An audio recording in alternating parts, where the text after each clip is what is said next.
हमने 1960 में master plan बना था और इसके 70+ सेक्टर्स डेवलप होने थे, 38 हुए आज तक। जो प्रोजेक्ट है मार्गला एनक्लेव के नाम से, DHA मार्गला एनक्लेव के नाम से लॉन्च हो रहा है। ये 10,000 कनाल में बहुत कमाल की डेवलपमेंट होने चाहिए। तकरीबन 7,000 के करीब प्लॉट्स हैं। अच्छा। ज़मीन, मज़े की बात यह है कि ज़मीन CDA की है, यहाँ पे ज़मीन DHA को नहीं दी।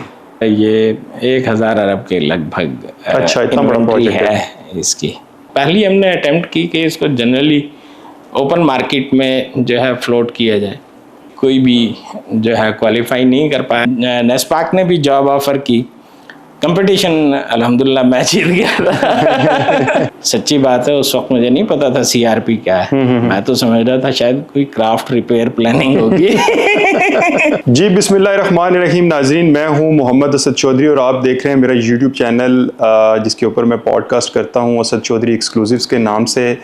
नाजरीन, इस्लामाबाद शहर की अगर बात की जाए तो इस्लामाबाद शहर के अंदर बेइंतहा हाउसिंग सोसाइटीज़ जो हैं वो मौजूद हैं और ख़ुद कैपिटल डेवलपमेंट अथॉरिटी CDA जो है वो भी एक लंबे अरसे से मुख्तलिफ सेक्टर्स जो है वो डेवलप कर रही है, जिसमें रेजिडेंशियल और कमर्शियल प्लॉट्स जो हैं वो बनाए जाते हैं और लोगों की नीड्स को जो है वो देखा जाता है।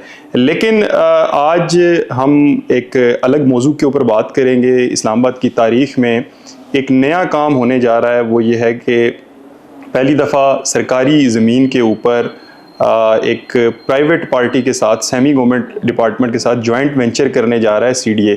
क्योंकि माजी में इस तरह की कैपिटल डेवलपमेंट अथॉरिटी के अंदर कोई मिसाल नहीं मिलती, क्योंकि हमने ये देखा है कि जब नादरन स्ट्रिप के ऊपर 2002 से लेके 2008-9 के दरमियान एक कोशिश की गई CDA की जानिब से जॉइंट वेंचर करने की, तो उसको उस वक्त के चीफ जस्टिस इफ्तिखार मोहम्मद चौधरी साहब जो हैं उन्होंने गलत करार दिया और वो जॉइंट वेंचर जो है उनको CDA को दी गई पावर से बियॉन्ड करार देते हुए उन्होंने उस जॉइंट वेंचर को स्क्रैप कर दिया था। आज हम बात करेंगे इस हवाले से कि CDA जो है वो किस पार्टी के साथ जॉइंट वेंचर करने जा रहा है और उस जॉइंट वेंचर के खदोखाल क्या होंगे। मेरे साथ मौजूद हैं आज गुफ्तगू के लिए CDA के डायरेक्टर जनरल प्लानिंग हैं और जिनको बेसिकली ये सारे का सारा जो प्रोजेक्ट है इसको कंसीव करने में उनका एक बड़ा कलीदी किरदार था और वो आगे चल के भी बड़े इंस्ट्रूमेंटल होंगे इस प्रोजेक्ट के हवाले से। मेरी मुराद जो है वो DG planning CDA Arshad Chauhan साहब से। अस्सलाम वालेकुम सर। वालेकुम अस्सलाम, थैंक यू वेरी मच, बहुत शुक्रिया। मोहम्मद असद चौधरी साहब, आपके सामने भी मोहम्मद अरशद चौहान हैं, बड़ी खुशी हुई। आपकी एब्रीविएशन भी मैक बनती है और मेरी एब्रीविएशन भी मैक है। बिल्कुल, और बेसिकली ये मैक का ही ज़माना है। तो मैं चाहूँगा कि अपने देखने वालों के लिए, क्योंकि हमारे यहाँ मुख्तलिफ जो सब्जेक्ट्स हैं रवायती तौर के ऊपर इंजीनियरिंग को लिया जाता है, लोग जो हैं वो मेडिकल के शोबे में जाते हैं, तो जो टाउन प्लानिंग है गो के वो ये एक बहुत बड़ा पुराना सब्जेक्ट है, लेकिन अभी भी आप अगर यंग जनरेशन से पूछें तो वो बहुत ज़्यादा फेमिलियर नहीं होते टाउन प्लानिंग से या प्लानिंग के शोबे से। और अगर अज़राए मजाक बात की जाए तो सिर्फ 2024 में पाकिस्तान के अंदर 70 लाख नए बच्चों ने जन्म लिया है और जो कौम जो है वो 70 सालों में फैमिली प्लानिंग नहीं कर सकी, आप उनको जो है वो टाउन प्लानिंग और अर्बन प्लानिंग की तरफ लेके जा रहे हैं। तो ये बेसिकली प्लानिंग का क्या बैकग्राउंड है, आपने कहाँ से डिग्री ली और किस तरह से फिर आप CDA में इंडक्ट हुए? आपकी बात बिल्कुल दुरुस्त है। बेसिकली ये प्लानिंग जो है इंसान की जब शुरुआत हुई तो इंसान को रहने के लिए एक सिस्टम डेवलप करना पड़ा जब सोसाइटी बनी। और बेसिकली टाउन प्लानिंग तो एंशेंट आर्किटेक्ट्स और एंशेंट ज़माने से मौजूद रही। बहुत सारी कौमें, कुरान में भी अल्लाह ताला ने जिक्र किया, कुरान में अल्लाह ताला ने टाउन्स की कसम खाई, सूरह बलद कुरान में मौजूद है। इसी तरीके से जो बड़े बड़े शहर बनाने वाले और घरों को बनाने वाली कौमों का जिक्र है। तो इंसानी तारीख़ ने बतदरीज तरक्की की। मॉडर्न टाउन प्लानिंग की जहाँ तक बात करते हैं तो ये 20वीं सदी में यूरोप से, इंग्लैंड से इसका शुरुआत हुई। पब्लिक हेल्थ इंजीनियरिंग डिपार्टमेंट से टाउन प्लानिंग शुरू हुई, क्योंकि इंडस्ट्रियल रेवोल्यूशन पहले जो है सारा हमारी बस्तियां थीं वो एग्रीकल्चर इकोनॉमी पे बेस्ड थीं या फिर किसी मादनियात की इंडस्ट्री पे बेस्ड थीं या फिर कोई पोर्ट सिटी थी। बट जब ये इंडस्ट्रियल रेवोल्यूशन आई तो इंडस्ट्रियल रेवोल्यूशन के बाद मैस प्रोडक्शन का ज़माना आया। जब मैस प्रोडक्शन का ज़माना आया तो उन तमाम चीज़ों को हैंडल करने के लिए बड़ी पॉपुलेशंस एग्लोमरेट हुई, इकट्ठी हुई। तो उस ज़माने में जब ये शहर बढ़ने शुरू हुए और शहरों में आबादियाँ बढ़नी शुरू हुई तो लोगों की जो है वो सेहत और हेल्दी बिल्ट एनवायरनमेंट का एक सेंस शुरू हुआ कि इसमें बीमारियां लोगों को लगने लगीं, ताउन फैलने लगे। तो उस तमाम मामलात को देखते हुए उस वक्त के लोगों ने सोचा कि ये इन तमाम चीज़ों का हल क्या है। तो इन तमाम चीज़ों के हल के लिए फिर एक शोबा बना जिसको टाउन प्लानिंग का शोबा कहा जाता है और फिर शहरों में टाउन प्लानिंग रेगुलेशंस एनफोर्स होना शुरू हुए। तो इसी तरीके से पाकिस्तान में ये भी एजुकेशन बिल्कुल नई थी और आपकी बात दुरुस्त है कि हमें भी आइडिया नहीं था जब हमने एफएससी की। उसके बाद हम इंजीनियरिंग यूनिवर्सिटी में मुख्तलिफ़ शोबों में ट्राई कर रहे थे। हमने सबसे पहले सोचा कि हमें इलेक्ट्रिकल इंजीनियर बनना चाहिए या टेक्सटाइल इंजीनियर बनना चाहिए। तो मेरा admission UET textile engineering college Faisalabad में भी हुआ। इंजीनियरिंग यूनिवर्सिटी पेशावर में मेरा एडमिशन हो गया माइनिंग में। फिर उसके साथ साथ मेरा ताल्लुक़ क्योंकि केपी से है, डेरा इस्माइल ख़ान से, तो मुझे यूनिवर्सिटी वालों ने बताया कि जी हमारी कोटे की, केपी के कोटे की कुछ सीट्स जो है वो कराची में आपका एडमिशन इलेक्ट्रॉनिक्स में हो सकता है। तो मैं एकदम इलेक्ट्रॉनिक्स का ज़माना जो है एक आइडियल फील्ड समझी जाती थी उस ज़माने में, तो मैंने हामी भर ली। मैं कराची चला गया, लेकिन कराची उन दिनों हालात बहुत ख़राब थे।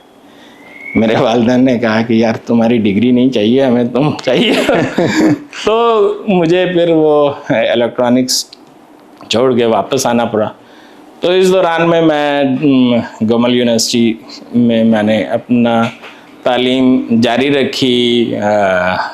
बिज़नेस एडमिनिस्ट्रेशन में मैंने एडमिशन लिया हुआ था, तो वो बिज़नेस एडमिनिस्ट्रेशन कंप्लीट करने लगा। तो मीनवाइल कोई सीट खाली हुई यूईटी लाहौर में।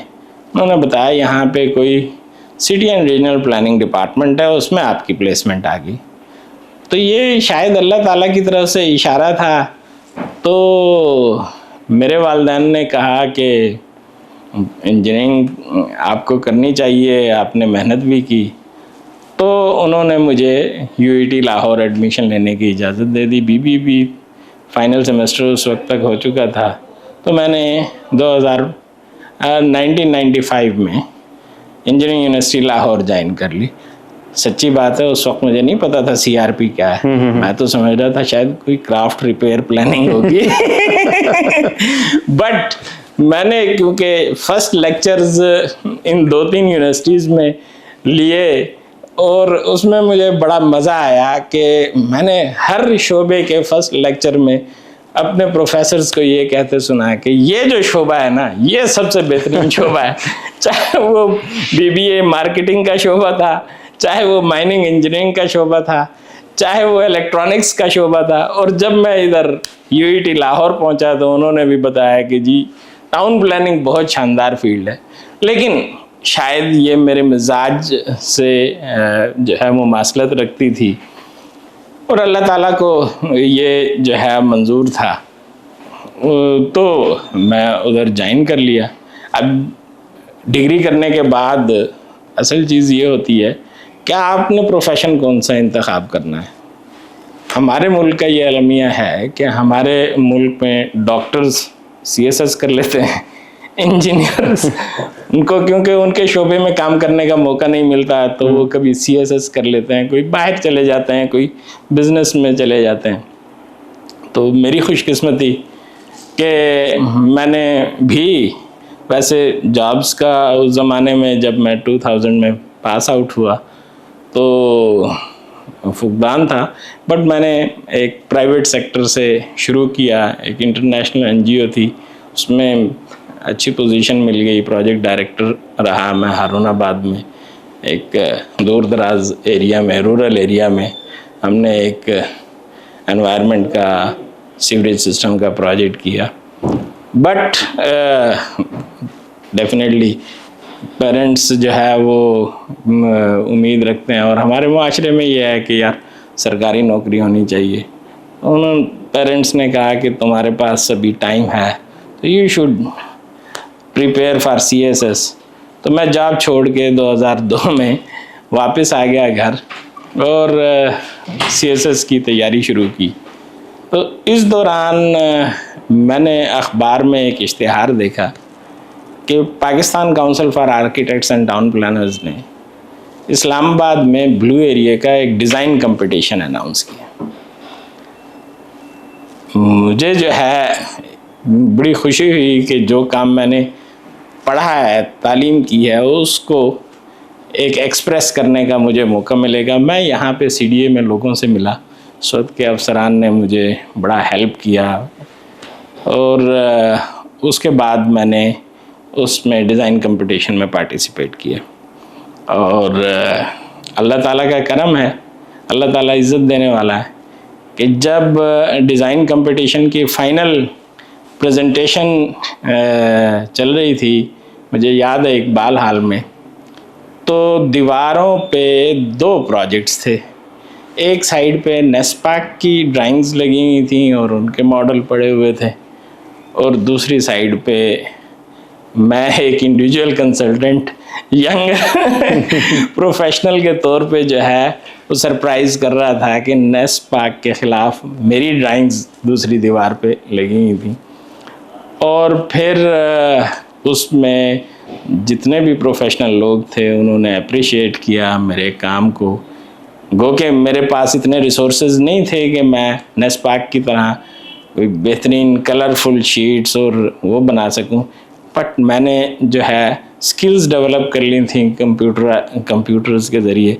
तो मैंने AI जनरेटेड, उस वक्त AI नहीं कहते थे, एनिमेशंस मैंने करके और पूरा 3D मॉड्यूलिंग की, और उस कंपटीशन में नेस्पाक के ख़िलाफ़ वो प्रोजेक्ट। तो उसका फिर रिजल्ट क्या रहा उस कंपटीशन का? उस कंपटीशन का रिजल्ट ये रहा कि नेस्पाक को वो प्रोजेक्ट अवार्ड कर दिया गया, क्योंकि नेस्पाक एक बड़ी कंपनी थी। मुझे अलबत्ता उन्होंने, नेस्पाक ने भी जॉब ऑफर की। कंपटीशन अल्हम्दुलिल्लाह मैं जीत गया था बट उसके कुछ अरसे के बाद जब मैं CSS के पेपर्स देने के लिए पेशावर मैंने जाना था, तो मुझे यहाँ से भी इंटरव्यू कॉल आ गई। यहाँ मैंने ऑफिसर्स से पूछा कि जी मेरा ज्योग्राफी का पेपर है पेशावर में, तो इंटरव्यू 2 दिन बाद कर लीजिए। उन्होंने कहा नहीं बेटा, आप डिसाइड करके आए। तो देन आई डिसाइडेड कि मैं फिर जो है यहाँ पे इंटरव्यू देता हूँ। और अल्लाह का करनी ऐसी हुई कि जब मैं इंटरव्यू देने गया तो जो इंटरव्यूइंग कमेटी के चेयरमैन थे उन्होंने अपने डेप्टी को कहा कि introduce mister Chauhan to other jury members, and they introduced me that he is Mohammad Arshad Chauhan, young town planner who won design competition against NESPAK last year. तो बड़ा एक एनकरेजिंग था। वो जो आपने अटेम्प्ट ली वो बेसिकली बेस बनी आपकी, बेस बनी। तो यहाँ पे फिर मुझे जो है जॉब मिल गई। मैंने 2004 में एज टाउन प्लानर ज्वाइन किया। तो ये बड़ी एक अल्लाह ताला का करम होता है कि आप जो ट्रेनिंग लें, जो स्किल हासिल करें, उसी फील्ड में आपको काम करने का मौका मिल जाए। ये बिल्कुल। तो और इस हवाले से ये भी कहा जाता है कि अगर आपका प्रोफेशन आपका पैशन बन जाए तो वो फिर आपको पेन ऑफ लेबर भी फील नहीं होती और आप बड़ा कंफर्टेबली उसमें आगे एक्सेल करते हैं। अच्छा, अब आते हैं ज़रा अपने मौजू को ज़रा क्लोज़ करने की कोशिश करते हैं। मैंने ये देखा है कि आप बीच में डेपुटेशन पे हाउसिंग फाउंडेशन में गए, वहाँ पर भी आप जो उनका जॉइंट वेंचर विंग था उसको आप हेड करते थे, और वहाँ पे भी आपने उनको पूरी पॉलिसी फ्रेम करके दी इस हवाले से। तो joint venture public private partnership जो है ये आपका सब्जेक्ट रहा है और इसके ऊपर आपने काम किया है। मैं चाहूँगा कि ब्रीफली आप इसके ऊपर कमेंट कीजिएगा कि जो पाकिस्तान की मौजूदा फिस्कल स्पेस है, जो माली हालात हैं, उसमें हुकूमत और निजी अदारों का इश्तराक जो है वो कितना ज़रूरी है मुख्तलिफ बड़े इंफ्रास्ट्रक्चर के प्रोजेक्ट्स को मुकम्मल करने के लिए। ये बहुत अहम क्वेश्चन आपने किया, और लकीली मुझे जो है इस सब्जेक्ट पे काम करने का मौका भी मिला। देखें, ये एक हकीकत है कि कोई भी इंसान वो मुकम्मल नहीं होता, ठीक। और दुनिया की जितनी भी बड़ी बड़ी डेवलपमेंट्स हैं वो जॉइंट वेंचर्स, जॉइंट एफर्ट्स का नतीजा होती हैं। तीसरी बात ये कि मैं इतना अरसा काम करने के बाद इस नतीजे पे पहुंचा, और मेरा ये ईमान है, मुझे ये समझ है कि हमने डेवलपमेंट को लेके चलना है आवाम के लिए, और आवाम के लिए जब हमने डेवलपमेंट को लेके चलना है तो उस डेवलपमेंट के पेस को जारी रहना चाहिए। अभी हमने 1960 में मास्टर प्लान बना था और इसके 70+ सेक्टर्स डेवलप होने थे, 38 हुए आज तक। 1992 में ये एहसास पैदा हो गया कि CDA के अकेले बस का ये रोग नहीं है कि पूरे शहर को डेवलप किया जा सके। तो 1992 में हुकूमत ने एक पॉलिसी अप्रूव की और मास्टर प्लान में अमेंडमेंट हुई, जिसमें प्राइवेट सेक्टर को भी इनवाइट किया गया कि जो शहर की डेवलपमेंट है उसमें वो अपना किरदार अदा करें। क्योंकि एक चीज़ कांस्टेंट है हमारी सोसाइटी में, वो है पॉपुलेशन ने तो इंक्रीज, लोगों ने तो बढ़ना है। जब तरक्की होगी लोग बढ़ेंगे, जब लोग बढ़ेंगे तो लोगों के बढ़ने के साथ साथ उनके रहने की, रिहायशी और दीगर ज़रूरियात भी बढ़ेंगी। बिल्कुल, तालीमी, रोज़गार की तमाम ज़रूरियात को पूरा करना वो फिर CDA की रिस्पॉन्सिबिलिटी थी। लेकिन अनफॉर्चुनेटली मुख्तलिफ वजूहात की बिना पे और फाइनेंशियल कंस्ट्रेंट की वजह से भी पाकिस्तान ने 2 जंगें लड़ी इस सारे पीरियड के दौरान। फिर उसके बाद जो मुख्तलिफ मुआशी हालात होते हैं, इन तमाम सूरत हाल में जब तक आप प्राइवेट सेक्टर को साथ नहीं लेके चलेंगे, आप अपना प्लान इम्प्लीमेंट नहीं कर सकते। तो हमने पहला तजर्बा किया 1992 में। अब उस 1992 के तजर्बे के नतीजे में आप देखें कि जोन 2 बाकी ये जो बाराकहू और जो अनप्लैंड एरियाज हैं उससे कहीं बेहतर है। और आप ये देखें कि ये जो मास्टर प्लान था ये रावलपिंडी और इस्लामाबाद का ट्विन सिटी का मास्टर प्लान था।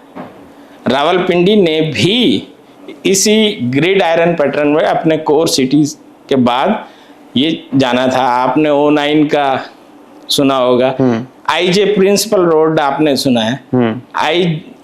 आप इस्लामाबाद में तो I सेक्टर पे ख़त्म हो जाती है, तो ये IJ प्रिंसिपल रोड क्या हुई? यानी I के बाद जो पिंडी में सीरीज थी वो J सीरीज थी, इसलिए उसको IJ प्रिंसिपल रोड कहते हैं। लेकिन अनफॉर्चुनेटली पिंडी जो है वो डेवलपमेंट को कंट्रोल नहीं कर सका, उधर मशरूम डेवलपमेंट होती रही।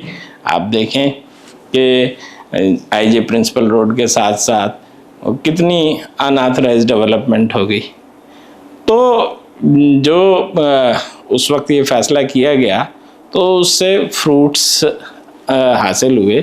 हमारे बहुत सारा एरिया, बहुत सारे सेक्टर्स, मेरे ख्याल में 15-20 सेक्टर्स तो जोन 2 के अंदर डेवलप होने शुरू हुए मास्टर प्लान के मुताबिक।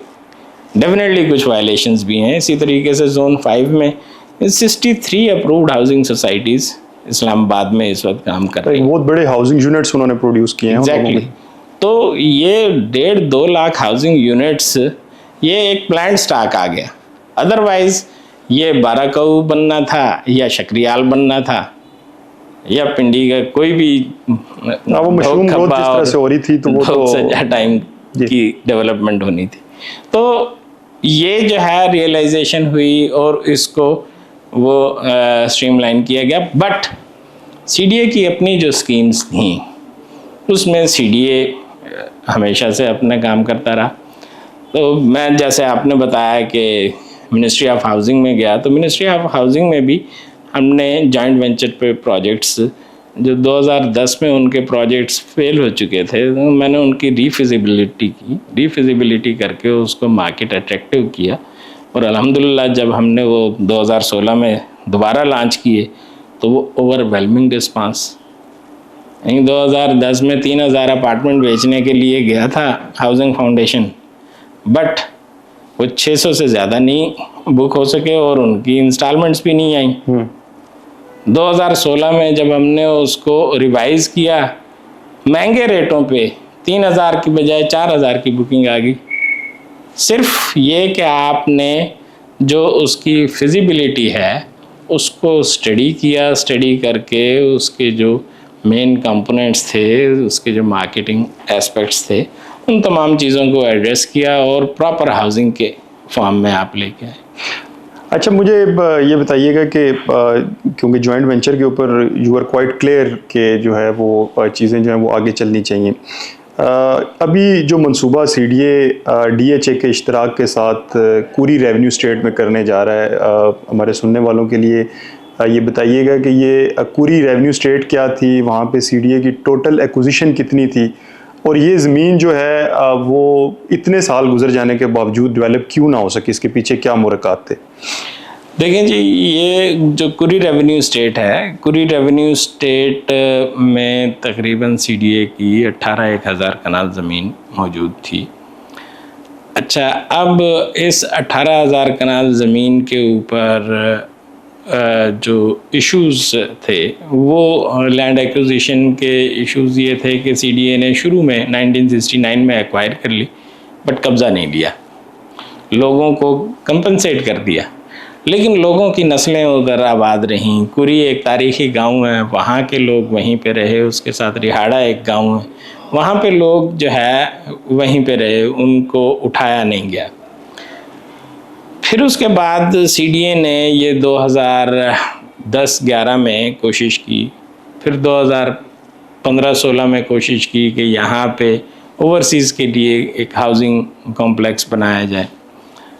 बट जब भी हमारी टीम वहाँ पे सर्वे करने जाती तो मुतासरीन और इलाके के लोगों का जो है वो रेजिस्टेंस होती, कहते कि भाई सीडीए ने हमारे साथ जो कमिटमेंट्स की हैं वो तो पूरी हुई नहीं। अब सीडीए ने 2010 में ये ज़मीन खाली कराने के लिए कोई 4,500 कनाल के ऊपर मुश्तमिल एक कुरी मॉडल विलेज का प्रोजेक्ट किया, लेकिन वो भी ड्राइंग की हद तक ही था। लोगों को अलॉटमेंट लेटर्स कुछ को मिले, कुछ को नहीं मिले, लोगों ने एहतजाज शुरू कर दिया, फिर उसमें दीगर मसाइल पेश आए, तो वो लोग फिर कोर्ट्स में भी चले गए। तो यहाँ पे कुछ पॉलिसी इश्यूज़ थे, कुछ रेगुलेटरी इश्यूज़ थे, कुछ लीगल इश्यूज़ थे, जिसकी वजह से कोई भी प्रोजेक्ट अकेले सीडीए जो है करने में कामयाब नहीं हुआ।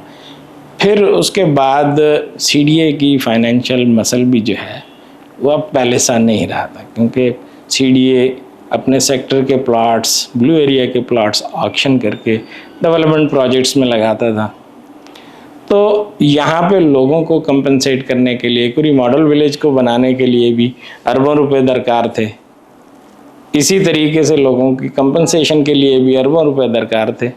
तो ये सारी फिस्कल स्पेस को कवर करने के लिए सीडीए ने सोचना शुरू किया कि अगर हम इसको जो 1969 से ज़मीन पड़ी हुई है ऐसी छोड़ दिया तो ये अगले 20-30 साल भी ऐसे ही लोगों के कब्ज़े में रहेगी और इलीगल मशरूम डेवलपमेंट होगी। आपने देखा होगा कि जो उसकी एक्सेस रोड है उस पर किस तरह बिल्डिंग्स बननी शुरू हो गई और इलीगल डेवलपमेंट हुई, जिसको हम कंट्रोल करने की कोशिश कर रहे हैं। लेकिन कोर्ट्स में मसाइल, लोग अपनी कॉन्स्टिट्यूशनल राइट्स के लिए चले जाते हैं कि ज़मीन तो हमारी एक्वायर नहीं की आपने, तो हमें कंस्ट्रक्शन करने की इजाज़त क्यों नहीं देते, ये सारे मामला। तो इन तमाम चीज़ों को हल करने के लिए CDA ने फैसला किया। आपने अपने इंटरव्यू में बताया कि जॉइंट वेंचर्स की जो 2010-11 में CDA ने कोशिश की थी नादरनशिप में, वो सुप्रीम कोर्ट ने उड़ा दी। सुप्रीम कोर्ट ने इसलिए उड़ाई कि उस वक्त जो CDA का कानून था उसमें जॉइंट वेंचर की गुंजाइश नहीं थी। बट 2021 में CDA के कानून में फेडरल गवर्नमेंट ने तब्दीली की और जॉइंट वेंचर्स की उसमें प्रोविज़न ऐड की गई। उस प्रोविज़न के तहत अब ये जॉइंट वेंचर्स जो है वो आने थे। बट इसके बावजूद, क्योंकि हम चाह रहे थे कि अभी जो भी काम किया जाए वो तमाम कवानीन के मुताबिक हो, तो CDA ने बाकायदा जो जॉइंट वेंचर की प्रोविज़न थी CDA आर्डिनेंस में आने के बाद, CDA ने फेडरल कैबिनेट से इसके रूल्स भी अप्रूव करवाए। तो जब CDA के लिए रूल्स भी अप्रूव हो गए, तब हमने फिर ये एडवर्टाइज़ किया। पहली हमने अटेम्प्ट की कि इसको जनरली ओपन मार्केट में जो है फ्लोट किया जाए।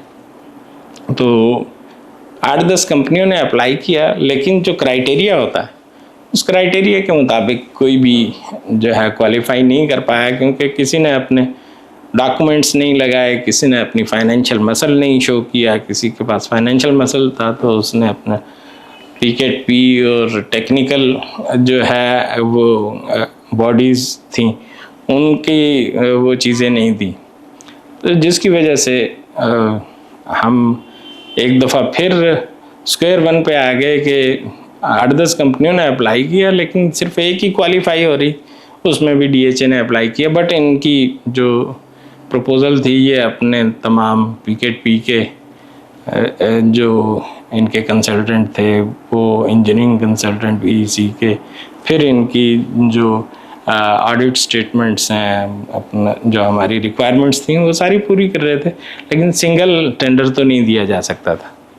तो इसलिए फिर ये फैसला CDA बोर्ड ने किया कि G2G जो नेशनल लेवल की कंपनीज़ हैं जो बड़े स्केल पे काम कर सकती हैं, उन तमाम को इनवाइट किया जाए। तो PHA को भी इनवाइट किया गया, FGHA को भी इनवाइट किया गया, नेशनल पुलिस फाउंडेशन को इनवाइट किया गया, FWO को, NLC को, सबको लेटर्स लिखे कि आप अगर G2G में जॉइंट वेंचर में आप आना चाहें तो आए। तो हमें जो है national police foundation, FWO, NLC और DHA इनकी बिड्स मौसूल हुई। तो इन बिड्स को जब हमने इवैल्यूएट किया तो जो बेस्ट हमें ऑफ़र दी वो DHA ने दी। उन्होंने 55% जो है इन्वेंट्री का वो शेयर CDA को ऑफ़र किया। वो फिर हमने CDA बोर्ड में प्रेजेंट की, CDA बोर्ड से फिर फेडरल कैबिनेट को प्रेजेंट किया गया, तो फेडरल कैबिनेट ने उसकी मंजूरी दी। तो उसके बाद हमने अच्छा चौहान साहब, हम इस प्रोजेक्ट की जो डिटेल्स हैं उसकी तरफ आने से पहले एक डेवलपमेंट हुई कि CDA का जो है वो DHA के साथ ये पहला काम नहीं है। इससे पहले माजी में हमने ये देखा कि लैंड स्वैप किया गया, DHA को ज़मीन दी गई और उसके अगेंस्ट DHA ने प्लॉट्स कमिट किए, लेकिन हमने ये देखा कि वो 15 साल तक वो प्लॉट्स जो हैं वो CDA को नहीं मिल सके। लेकिन अब ये एक ख़बर भी है और एक मुस्बत बात भी है कि आप लोगों ने वो प्लॉट भी जो है वो DHA से निकलवा लिए हैं। तो इसका ज़रा बैकग्राउंड बताइएगा कि वो प्लॉट्स जो हैं वो DHA ने क्यों नहीं दिए उस वक्त, और अब अगर उन्होंने दिए हैं तो क्यों दिए हैं? नहीं, इंटरेस्टिंग बात, वेल इन्फॉर्म्ड आदमी है आप। DHA के साथ हमारा एग्रीमेंट हुआ। DHA ने उसी ज़माने में हमें जितने उस लैंड के बदले सर्टिफिकेट्स थे वो इशू कर दिए थे। ये अनफॉर्चुनेट है कि हम वो सर्टिफिकेट्स अपनी अलमारियों में रख के बैठे रहे और वो पोजेशन नहीं लिया, उनका ना ही पोजेशन लिया। उसके बाद एक प्रोसेस होता है ना, उन सर्टिफिकेट्स के बाद उसका एक प्रोसेस होता है कि उसको अलॉटमेंट लेटर में कन्वर्ट करवाया जाता है और सारी चीज़ें। जिसमें प्लॉट नंबरिंग लिखती है। तो हमारे पास एलोकेशन लेटर्स तो मौजूद थे शुरू से ही, बट उसकी फाइनल डिस्पोजल होना बाकी थी।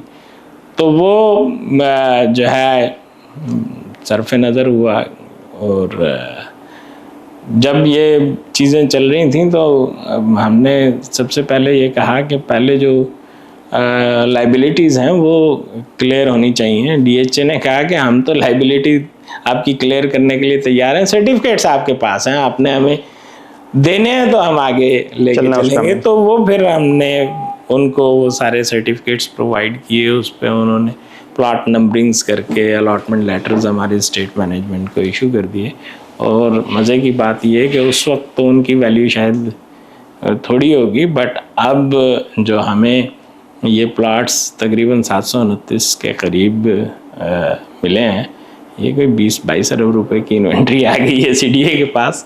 तो अच्छा, इसमें जवान साहब मैं चाहूँगा कि यहाँ पे क्लैरिफिकेशन भी आ जाए कि एक क्रिटिसिज्म इसके ऊपर ये आ रहा है कि अगर सीडीए, जैसा कि आप कह रहे हैं कि डीएचए की गलती नहीं है, सीडीए प्रोएक्टिवली उसको अपनी प्रॉपर्टी को होल्ड करना चाहिए था, उनका एक एसेट था। तो जो ओरिजिनल एग्रीमेंट था आया, उसमें यह था कि प्लॉट्स जो हैं वो डीएचए के फेज़ 2 में दिए जाने थे और अभी फेज़ 6 में दिए गए हैं। फेज़ 2 में इस वक्त एक प्लॉट जो है वो 10 करोड़ रुपए का है और फेज़ 6 में जो है 3 करोड़ रुपए का है। ये जो प्राइस डिफरेंस है, इसको भी आप एग्री करते हैं कि ये नहीं, ऐसी बात नहीं है। जो एलोकेशन सर्टिफिकेट्स थे तो वो तो रिकॉर्ड का हिस्सा है ना, वो फेज़ 2 के नहीं थे, फेज़ 2 एक्सटेंशन के थे।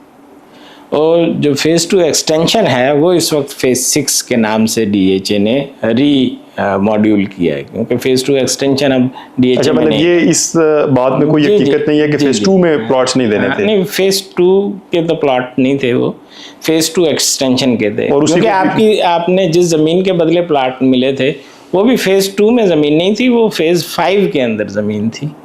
तो फेज़ 5 के साथ ही ये फेज़ 6 है।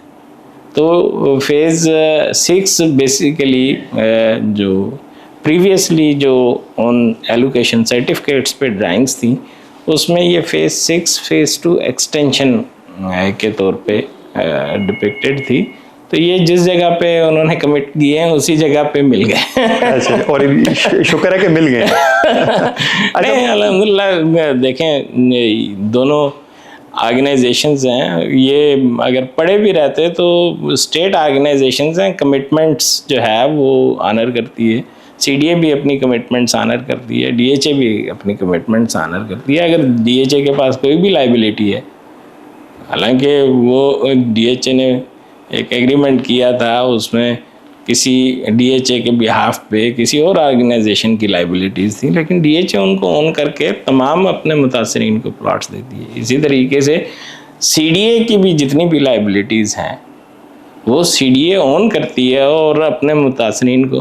फॉर एग्ज़ाम्पल, आपने F11 में देखा होगा, बेका सैदा में लोगों को प्लॉट के पोजेशन नहीं मिले, कोई 70-80 लोग थे, वो विलेज में उनके प्लॉट्स थे। लेकिन 2011-12 में सीडीए ने अल्टरनेट प्लॉट्स प्लान करके उसी सेक्टर में उन तमाम मुतासरीन को अकोमोडेट की। तो जो गवर्नमेंट ऑर्गेनाइजेशंस हैं उनकी जो कमिटमेंट्स हैं, उनकी जो लाइबिलिटीज़ हैं, वो किसी कानून के तहत बैक्ड होती हैं। मतलब देर आए काम हो जाता है, लेकिन जो है उसमें थोड़ा सा टाइम डेफिनेटली परस्यू करना पड़ता है। दूसरा, इन इदारों के अंदर ये भी इशू है ना कि आपकी मैनेजमेंट जब चेंज होती है तो वो इंस्टीट्यूशनल मेमोरी नहीं होती नई मैनेजमेंट के पास। फिर प्रायोरिटीज़ और जो प्रोजेक्ट की प्रायोरिटी लिस्ट के अलावा जो सेंसिटिविटी है, फिर कुछ नए इनिशिएटिव्स हैं, वो चेंज हो रहे होते हैं बार बार, तो उसमें चीज़ें बहुत सी रह भी जाती हैं। अच्छा, अब आते हैं जो जेवी है डीएचए के साथ, जिसको डीएचए मार्गला का गालबन नाम दिया जा रहा है, बड़ा लुक्रेटिव सा जो है और कैची सा नाम रखा गया। तो ये टोटल ज़मीन जो है वो कितनी दी गई है डीएचए को? देखें जी, ये जो एग्रीमेंट है ये 10,000 कनाल का एग्रीमेंट है। 10,000 कनाल एडवर्टाइज की गई थी, 10,000 कनाल ज़मीन डीएचए को दी गई। ये जो प्रोजेक्ट है मार्गला एनक्लेव के नाम से, डीएचए मार्गला एनक्लेव के नाम से लॉन्च हो रहा है। ये 10,000 कनाल में बहुत कमाल की डेवलपमेंट होने जा रही है और उस साइड के पोटेंशियल व्यूज़, सेरेनिटी और जो ग्रीनरी है उसको मेंटेन रखते हुए ये डेवलपमेंट हो रही है। ना सिर्फ ये कि ये डेवलपमेंट वो DHA के लिए बेहतरी होगी, बल्कि उस पूरे रीजन के लिए एक नई डायनेमिक्स लेके आएगी। हमने इसका कॉन्सेप्ट जो है वो कोई रूरल सेटलमेंट की तरह नहीं रखा, हमने क्लोन ऑफ इस्लामाबाद डेवलप किया। मागला एंक्लेव को जैसे सेक्टर के 4 सब सेक्टर्स होते हैं, इसी तरीके से ME 1, 2, 3, 4 4 में नेचुरली उसको डिवाइड किया और E7 और D12 की तरह का ये सेक्टर है। एक साइड पे इसके पहाड़ है और इस जिस साइड पे पहाड़ हैं उसके सामने जितनी भी गलियां हैं वो पहाड़ों की तरफ खुलती हैं। इंसान का जो रोमांस है, जो एस्थेटिक है, वो इसकी टोपोग्राफी पहाड़ों और पानी के करीब होती है। ये सबसे ज़्यादा कशिश इन 2 एलिमेंट्स में पाई जाती है। तो ये दोनों वाफिर हैं यहाँ पे। यहाँ पे जो स्ट्रीम्स हैं उनको हमने रिवाइव किया। अच्छा, प्रिजर्व भी कर रहे हैं। प्रिजर्व किया, रिवाइव किया और उसमें वाटर बॉडीज क्रिएट की हैं। यहाँ पे हमने एक तो मार्गला क्रीक डेवलप की है जो 100 फीट राइट ऑफ वे के साथ, जो 20 फुट का नाला था उसको 100 फीट कर दिया। अच्छा, और उसको क्रीक के तौर पे डेवलप कर रहे हैं। इसी तरीके से इसका जो डाउन साइड है, सदर्न साइड पे गुमराकस है, वो भी हम डेवलप कर रहे हैं। तो इसका बड़ा सोच समझ के और बड़ी मेहनत से, क्योंकि काफ़ी अरसे के बाद एक अच्छा प्रोजेक्ट जो है। अच्छा, इसमें इस एरिया में फ्यूचर ग्रोथ के भी चांसेस हैं? इसके दाएं बाएं को प्राइवेट लैंड्स हैं या CDA के एक्वायर्ड लैंड और भी मौजूद है? CDA के एक्वायर्ड लैंड भी मौजूद है। दूसरा, मैं जैसे बता रहा था कि सिर्फ इस स्कीम का नहीं, उसकी प्लानिंग इस तरीके से, उसमें जो मेन एवेन्यू है वो 300 फीट वाइड है जो कि पूरे एरिया को सर्व करेगी। इसके अलावा उसकी 2-3 बाईपासेस उसके अंदर हमने प्लान किए हैं। फुट हिल्स के साथ एक 100 फीट का रोड निकाला है जो कि इसको ले जाएगा सिमली डैम रोड तक। तो मतलब ये पूरा एक कॉम्प्रिहेंसिव प्रोजेक्ट है। यानी आप देखें कि इस वक्त सिमली डैम से लेके 12 गाँव की पूरी सेटलमेंट कितनी, एक 60 फुट की रोड के ऊपर वो ट्रैवल कर रही होती है। बिल्कुल ऐसे 70,000 कनाल का एकड़ का जो एक रकबा है वो सारा ब्लॉक्ड है। इसकी प्लानिंग की वजह से वो सारा एरिया खुल जाएगा। इसमें दूसरी प्राइवेट सोसाइटीज़ भी उस साइड पे नेवल फार्म्स हो गए, बैरिया हो गया, और अलीम खान ने पार्क व्यू के नाम से बहुत अच्छा प्रोजेक्ट बनाया।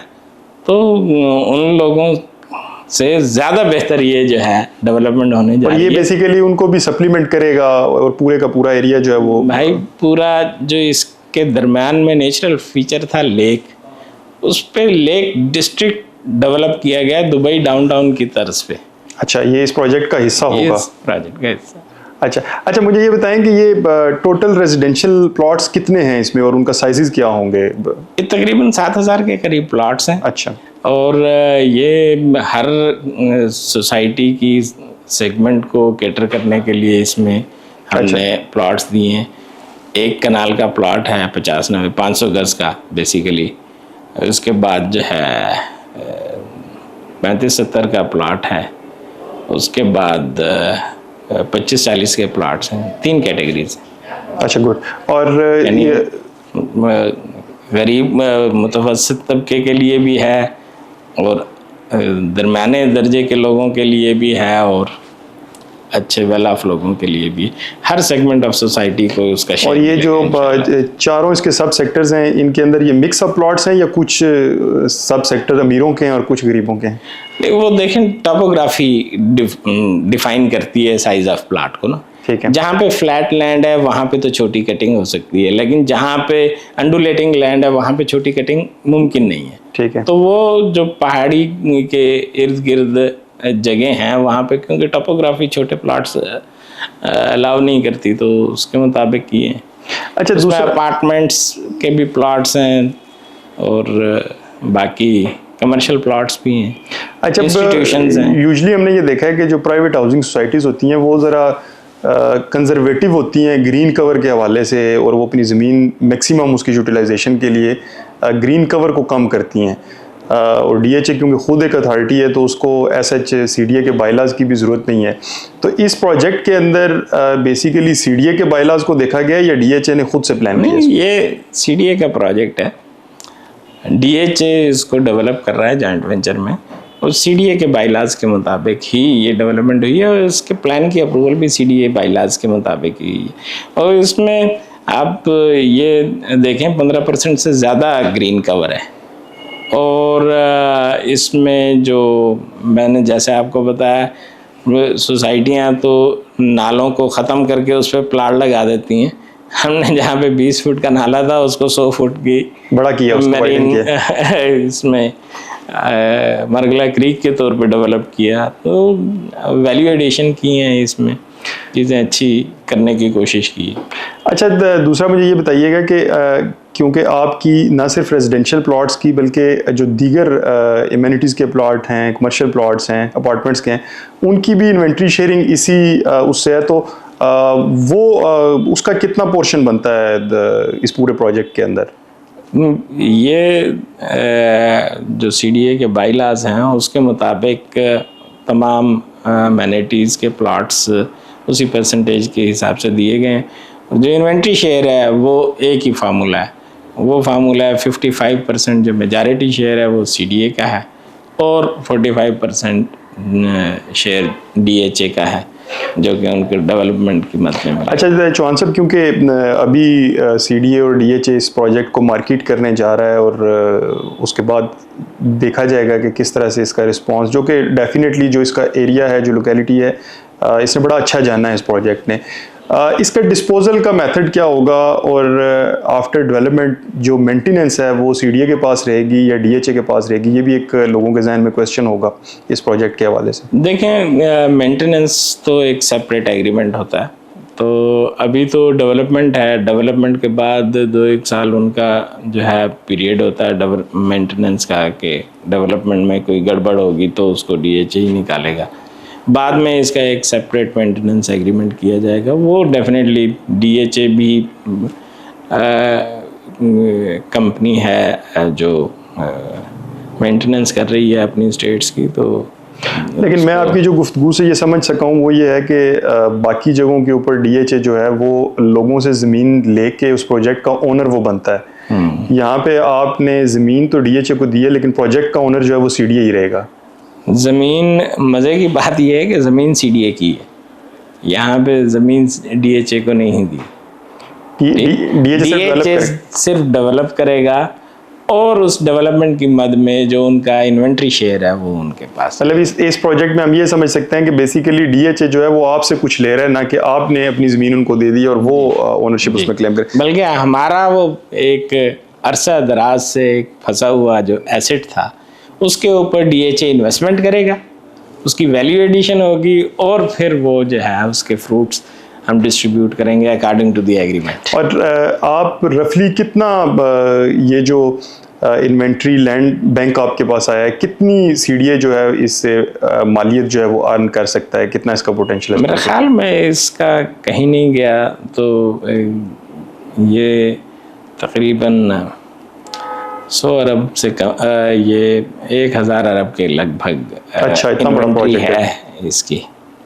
और ये सीडीए और डीएचए जो है वो जॉइंटली इसको मार्केट करेंगे या ये प्रोजेक्ट? देखें, ये रिस्पॉन्सिबिलिटीज एग्रीमेंट में हमने फिक्स की है ना, ये जो इसको लॉन्च करने की कास्ट है, जो इसकी डेवलपमेंट की कास्ट है, जो इसकी मार्केटिंग की कास्ट है, वो डीएचए की रिस्पॉन्सिबिलिटी है। और आपको सिर्फ उन्होंने उसका जो रेवेन्यूज हैं वो आपके, वो रेवेन्यूज हमारे पास शेयर होंगे।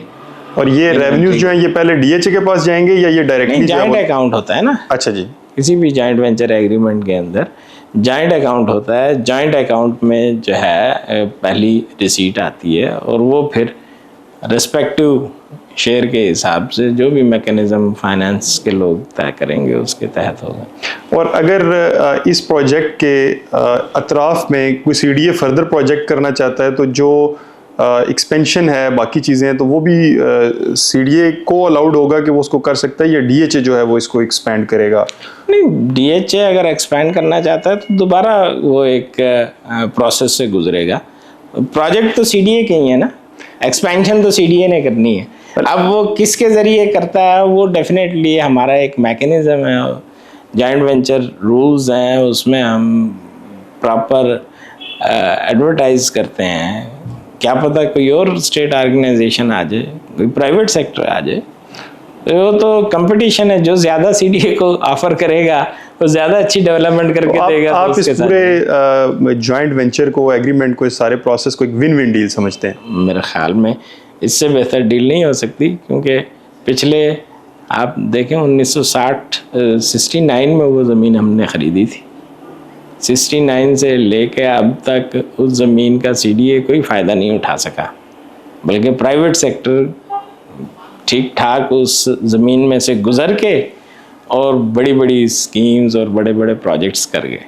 लेकिन सीडीए जो है वो ज़मीन को डेवलप नहीं कर सका। तो ये जो है एक विन विन सिचुएशन है कि आप 50-60 साल के बाद जो है अपने एसेट का फ्रूट एंजॉय करने के काबिल हुए। अरशद चौहान साहब, बहुत शुक्रिया, हमने आपका टाइम लिया और आपने इतने डिटेल में इतने इंपॉर्टेंट प्रोजेक्ट के हवाले से हमें टाइम दिया। सामीन और नाजरीन, ये थे Mohammad Arshad Chauhan, DG planning CDA से। हमने ये देखा है कि माजी में भी जब सीडीए इस तरह के प्रोजेक्ट्स करता है तो बुलंदोबांग दावे किए जाते हैं, लेकिन ये आने वाला वक्त साबित करेगा कि ये जॉइंट वेंचर प्रोजेक्ट जो है ये दोनों ऑर्गेनाइजेशन के लिए एक विन विन प्रोजेक्ट होगा, एक स्कैंडल होगा, या ये नई राहें जो है वो मुतय्यन करेगा। अगर नाजरीन सीडीए इस प्रोजेक्ट में कामयाब हो जाता है और ये जॉइंट वेंचर सक्सेसफुली ये मॉडल इम्प्लीमेंट हो जाता है तो सीडीए के पास शहर के तूलो अर्ज़ में बहुत सारी ऐसी ज़मीनें हैं कि जिनके ऊपर ना सिर्फ हाउसिंग सोसाइटीज़ बल्कि हाई राइज प्रोजेक्ट्स किए जा सकते हैं, मुख्तलिफ कमर्शियल प्रोजेक्ट्स सीडीए कर सकता है। और मेरे ख्याल से मौजूदा फिस्कल स्पेस में और मौजूदा माली हालात में ये एक बेहतरीन एग्रीमेंट है जो सीडीए ने किया है, और आने वाले दिनों में बहरकैफ ये देखा जाएगा कि किस तरह से इस प्रोजेक्ट को फॉलोअप किया जाता है। मुझे अगले पॉडकास्ट तक के लिए दीजिए इजाज़त। अल्लाह निगहबान।